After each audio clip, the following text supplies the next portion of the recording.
ವೀಕ್ಷಕರೇ, ಸುದ್ದಿ ಮೀಡಿಯಾಗೆ ಸ್ವಾಗತ ಸುಸ್ವಾಗತ. ಈದ್ ಮಿಲಾದ್ ಮತ್ತು ಗಣೇಶ ಹಬ್ಬದ ಹಿನ್ನೆಲೆಯಲ್ಲಿ ಕೊಟ್ಟೂರು ಪಟ್ಟಣದ ಪೊಲೀಸ್ ಠಾಣೆಯ ಆವರಣದಲ್ಲಿ ಡಿವೈಎಸ್ಪಿ ಮಲ್ಲೇಶ್ ದೊಡ್ಮನಿ ನೇತೃತ್ವದಲ್ಲಿ ಪೂರ್ವಭಾವಿ ಸಭೆಯನ್ನು ಹಮ್ಮಿಕೊಳ್ಳಲಾಯಿತು. ಈ ಸಭೆಯಲ್ಲಿ ಗಣೇಶನ ಮೂರ್ತಿಯನ್ನು ಅಳವಡಿಸುವ ನಿಬಂಧನೆಗಳನ್ನು ಜನರಿಗೆ ತಿಳಿಸಲಾಯಿತು. ಈ ಸಂದರ್ಭದಲ್ಲಿ ಸಿಪಿಐ ದುರ್ಗಪ್ಪ, ಪಿಎಸ್ಐ ಗೀತಾಂಜಲಿ ಸಿಂಧೆ, ಪಟ್ಟಣ ಪಂಚಾಯತಿಯ ಮುಖ್ಯ ಅಧಿಕಾರಿ ನಸರುಲ್ಲಾ, ವಿದ್ಯುತ್ ಇಲಾಖೆಯ ಎಇ ಚೇತನ್ ಸೇರಿದಂತೆ ಇತರರು ಉಪಸ್ಥಿತರಿದ್ದರು.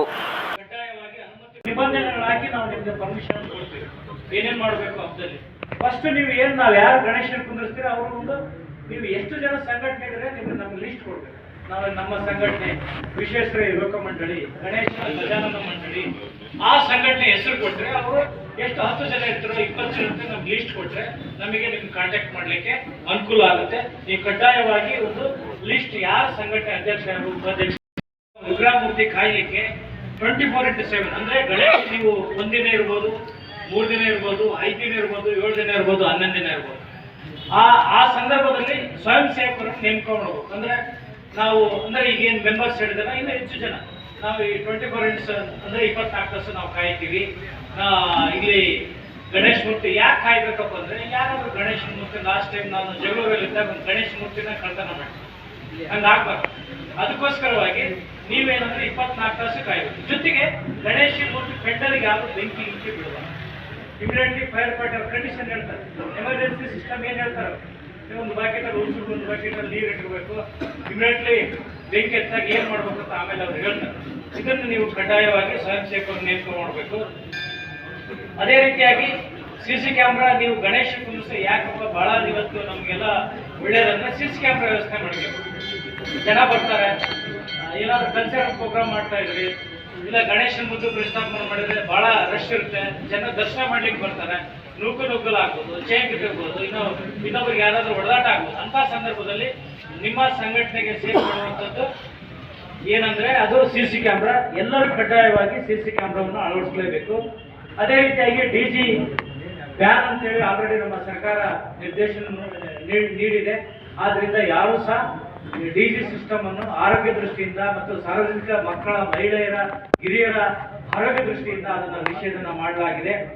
ಅದೇ ರೀತಿಯಾಗಿ ಈ ಪಟಾಕಿ ಹಚ್ಚೋದು ನಮಗೆಲ್ಲ ನಾನು ಹೇಳಿದ ಓಕೆ, ಬಟ್ ಆದ್ರೆ ಆ ಪಟಾಕಿಯಿಂದ ಇನ್ನೊಬ್ಬರ ಜೀವನಕ್ಕೆ, ಇನ್ನೊಂದು ಧರ್ಮಕ್ಕೆ, ಇನ್ನೊಂದು ಜನಾಂಗಕ್ಕೆ ತೊಂದರೆ ಆಗದ ರೀತಿಯಲ್ಲಿ ಪಟಾಕಿಯನ್ನು ಹಚ್ಚಬೇಕು. ಸಂಪೂರ್ಣವಾಗಿ ಪಟಾಕಿಯನ್ನು ನಿಷೇಧ ಮಾಡಲಾಗಿದೆ ಅಂತ ನಮಗೆ ಇಲ್ಲಿ ಆದೇಶ ಇದೆ. ಅದೇ ರೀತಿಯಾಗಿ ಮಂಟಪದಲ್ಲಿ ವಿಶೇಷವಾಗಿ ಏನು ಸರ್, ನಾವು ಇಬ್ಬರು ನೀವು ಸ್ವಯಂ ಸೇವಕರು ನೇಮಕ ಮಾಡಂತ ಹೇಳಿದ್ರಿ, ಅದಕ್ಕೆ ತಮ್ಮನ್ನು ಉದ್ದೇಶಿಸಿ KB ಸರ್ ಚೇತನ್ ಸರ್ ಅವ್ರು ಮಾತಾಡಂತ.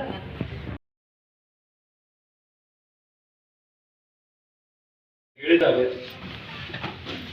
ಇವತ್ತು ಈ ಶಾಂತಿ ಸಭೆ ಮತ್ತೆ ನಮ್ಮ ಇಲಾಖೆಯಿಂದ ಬೇರೆ ಬೇರೆ ಇಲಾಖೆಯಿಂದ ಏನು ಇನ್ಸ್ಟ್ರಕ್ಷನ್ ಸುರಕ್ಷತೆ ವಿಚಾರದಲ್ಲಿ ಅದಕ್ಕೇನೆ ಈಗ KB ಆಫೀಸರು ಮತ್ತೆ ಫೈರ್ ಆಫೀಸರ್ ಮಾತಾಡುವಾಗ ಹೇಳಿದ್ದಾರೆ ನಿಮಗೆ.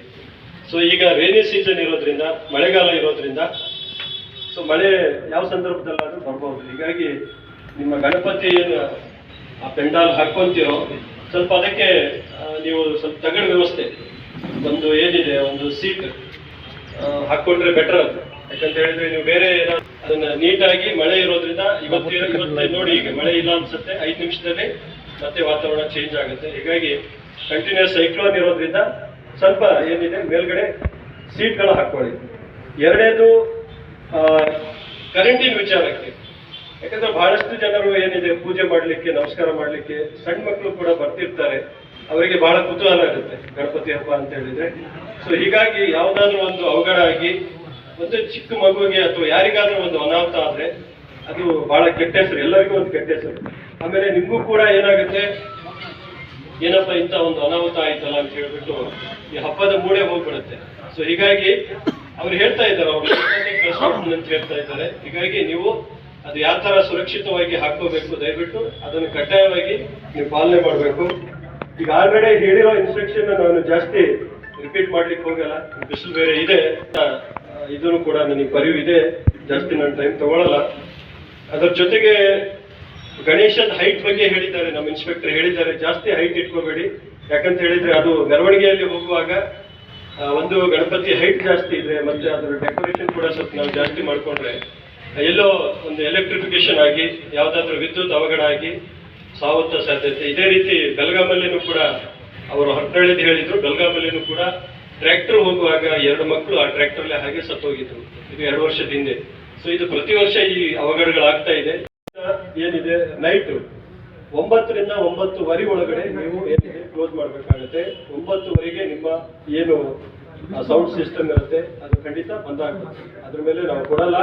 ನೀವು ಬೇಕಾದ್ರೆ ಮಧ್ಯಾಹ್ನಕ್ಕೆ ನೀವು ಬೇಗನೆ ಸ್ಟಾರ್ಟ್ ಮಾಡಿ, ನಮ್ಗೇನು ಅಭ್ಯಂತರ ಇಲ್ಲ. ಬಟ್ ರಾತ್ರಿ ಮಾತ್ರ ಅದನ್ನ 9 ರಿಂದ 9:00 ನೀವು ಮುಗಿಸ್ಲೇಬೇಕು. ಅದರಲ್ಲಿ ಯಾವುದು ಏನಿದೆ ಇದು ಇಲ್ಲ, ಮುಲಾಜಿಲ್ಲ. ಇದನ್ನು ಸ್ಪಷ್ಟವಾಗಿ ನಾನು ಹೇಳ್ತಾ ಇದ್ದೀನಿ. ಈ ಇನ್ಸ್ಟ್ರಕ್ಷನ್ ನಮ್ಮ ಇನ್ಸ್ಪೆಕ್ಟರ್ ಹೇಳೋದನ್ನು ಮರ್ತಿದ್ರು. ಆಮೇಲೆ ಡಿಜೆ ವಿಚಾರದಲ್ಲಿ ಬಹಳ ನಿಮ್ದೆಲ್ಲ ಬಂದಿರೋದು ಅದೇ ಉದ್ದೇಶ, ನಿಮ್ಗೆ ಗೊತ್ತಿರುತ್ತೆ ಆಲ್ಮೋಸ್ಟ್ ಆಲ್. ಸೊ ಈಗ ಆಲ್ರೆಡಿ ಗೌರ್ಮೆಂಟ್ ಇಂದ ಏನಿದೆ ಅದು ರಿಸ್ಟ್ರಿಕ್ಷನ್ ಇದೆ. ಅದಾದ್ಮೇಲೆ ಇನ್ನೂ ನಮಗೆ ಇನ್ನೂ 7 ದಿನ ಟೈಮ್ ಇದೆ. ಅಷ್ಟರಲ್ಲೇ ಏನಾದರೂ ಬದಲಾವಣೆಗಳು ಬಂದ್ರೆ ನಿಮ್ಮ ಲೋಕಲ್ ಆಫೀಸರ್ ಇನ್ಸ್ಪೆಕ್ಟರ್ ಮತ್ತು PSI ನಿಮ್ಮ ಗಮನಕ್ಕೆ ತಗೊಂಡ್ಬರ್ತಾರೆ. ಸೊ ಆ ರೀತಿಯಲ್ಲಿ ಏನಿದೆ ಅದನ್ನ ಮಾಡ್ಕೋಬೇಕು ನೀವು. ಮತ್ತೆ CCTVದು ಹೇಳಿದ್ರು ಅವರು. CCTVದು ಏನಾಗುತ್ತೆ, ನಮ್ದು ಚಿಕ್ಕ ಗಣಪತಿ ಸರ್, ಇದನ್ನ ಖರ್ಚು ಜಾಸ್ತಿ ಅದು ಇದು ಅಂತ ಹೇಳಿದ್ರೆ ನಿಮ್ಮ ಅಲ್ಲೇ ಪಕ್ಕದ ಮನೆಯಲ್ಲಿ ಅಥವಾ ಅಲ್ಲಿ ಯಾರ್ದಾದ್ರೂ ಒಂದು ಕ್ಯಾಮ್ರಾ ಇದ್ರೆ ರಿಕ್ವೆಸ್ಟ್ ಮಾಡ್ಕೊಂಡು ಟೆಂಪ್ರವರಿ ಆ ಕ್ಯಾಮ್ರಾನೇ ನೀವೇನಿದೆ ಅಲ್ಲಿ ಹಾಕೊಳ್ಳಿ, ಏನು ತೊಂದರೆ ಇಲ್ಲ. ಸೊ ಈಗ ಏನು ಇಂಪಾರ್ಟೆಂಟ್ ಗಣಪತಿಗಳನ್ನು ನೀವು ಪ್ರತಿಷ್ಠಾಪನೆ ಮಾಡ್ತಿದ್ರೆ ಬೇರೆ ನಿಮ್ಮ ಗ್ರೂಪ್ಗಳಿಗೆ ಟ್ರಾನ್ಸ್ಫರ್ ಮಾಡೋದಾಯ್ತು, ಅಥವಾ ಅದನ್ನ ನೋಡ್ಕೊಂಡ್ಬಿಟ್ಟು ಇಮಿಡಿಯೇಟ್ ಕೆರಳು ಏನಾದರೂ ಕಾನೂನು ಕೈಯಲ್ಲಿ ತಗೊಳ್ಳುವಂಥದ್ದು ಯಾವುದು ದಯವಿಟ್ಟು ಮಾಡ್ಲಿಕ್ಕೆ ಹೋಗಬೇಡಿ. ಅದರ ಸತ್ಯಾಸತ್ಯತೆ ಏನಿದೆ ಅಂತ ಹೇಳ್ಬಿಟ್ಟು ಇಮಿಡಿಯೇಟ್ ಏನಿದೆ ನಿಮ್ಮ ಲೋಕಲ್ ಆಫೀಸರ್ ಯಾರು ನಿಮ್ಗೆ ಪರಿಚಯ ಇದೆ, ಒಬ್ಬರು ಪೊಲೀಸರು ಇರ್ಬೋದು ಅಥವಾ PSI ಇರ್ಬೋದು, ಇನ್ಸ್ಪೆಕ್ಟರ್, ಯಾರಿಗೆ ನಿಮ್ಗೆ ಗೊತ್ತಿದೆ 112 ಇದೆ, ನಮ್ಮ ಕಂಟ್ರೋಲ್ ರೂಮ್ ಇದೆ, ಅವ್ರಿಗೆ ಒಂದು ಕಳಿಸ್ಕೊಡಿ. ಸರ್ ಈ ತರ ಇದೆ, ಇದು ಏನಿದು ಸತ್ಯ ಅಂತ ಹೇಳಿ ಇದನ್ನು ಮಾನಿಟರ್ ಫ್ಯಾಕ್ಟ್ ಚೆಕ್ ಮಾಡಿ ಅದು ಸತ್ಯಾಸತ್ಯತೆ ಬಗ್ಗೆ ಹೇಳ್ತೀವಿ. ಬೇರೆ ಏನ್ ಕಮ್ಯುನಿಟಿ ಮಧ್ಯದಲ್ಲಿ ಗಲಾಟೆ ಮಾಡಿಸ್ಲಿಕ್ಕೆ ಆ ತರ ಏನಾದ್ರು ಪೋಸ್ಟ್ ಹಾಕಿದ್ರೆ ಇಮಿಡಿಯೇಟ್ ಆ ವ್ಯಕ್ತಿ ಯಾರಂತ ಹೇಳಿ ಪತ್ತೆ ಮಾಡಿ ಅವ್ರನ್ನ ಅರೆಸ್ಟ್ ಮಾಡುವಂತ ಕೆಲಸನೂ ಮಾಡ್ತೀವಿ. ಹೀಗಾಗಿ ಅಂತ ಯಾವುದೇ ಪೋಸ್ಟ್ಗಳಿಗೆ ದಯವಿಟ್ಟು ಇವತ್ತು ಅದು ಭಾರಿ ಈಜಿ, ಅದು ಜನರನ್ನ ಕೇಳಿಸ್ಲಿಕ್ಕೆ ಅಥವಾ ನಮ್ಮ ಮನಸ್ಸಲ್ಲಿ ಏನಾದ್ರು ದ್ವೇಷ ಭಾವನೆ ಹುಟ್ಟಿಸ್ಲಿಕ್ಕೆ ಅದು ಮೀಡಿಯಾ ಬಹಳ ಫಾಸ್ಟ್ ಇದೆ, ಅದು ಸೋಷಿಯಲ್ ಮೀಡಿಯಾ. ಹೀಗಾಗಿ ಅದಕ್ಕೆ ಅನಾವಶ್ಯಕವಾಗಿ ನೀವು ಸ್ಪಂದನೆ ಕೊಡಬೇಡಿ. ಆ ತರ ಏನೇ ಕಂಡು ಬಂದ್ರು ಪೊಲೀಸ್ ಇಲಾಖೆ ಜೊತೆ ಅದನ್ನ ಮಾಹಿತಿ ಶೇರ್ ಮಾಡಿ ಅದ್ರ ಬಗ್ಗೆ ಸತ್ಯಾಸತ್ಯತೆ ತಿಳ್ಕೊಂಡು ಆಮೇಲೆ ಏನಿದೆ ಕಾನೂನುಬದ್ಧವಾಗಿ ಮುಂದುವರಿರಿ ಅಂತ ಹೇಳ್ಬಿಟ್ಟು ಇಲಾಖೆಯಿಂದ ನಾನು ಹೇಳಿಕ್ಕೆ ಇಚ್ಛೆ ಪಡ್ತೀನಿ. ಅದೇ ರೀತಿ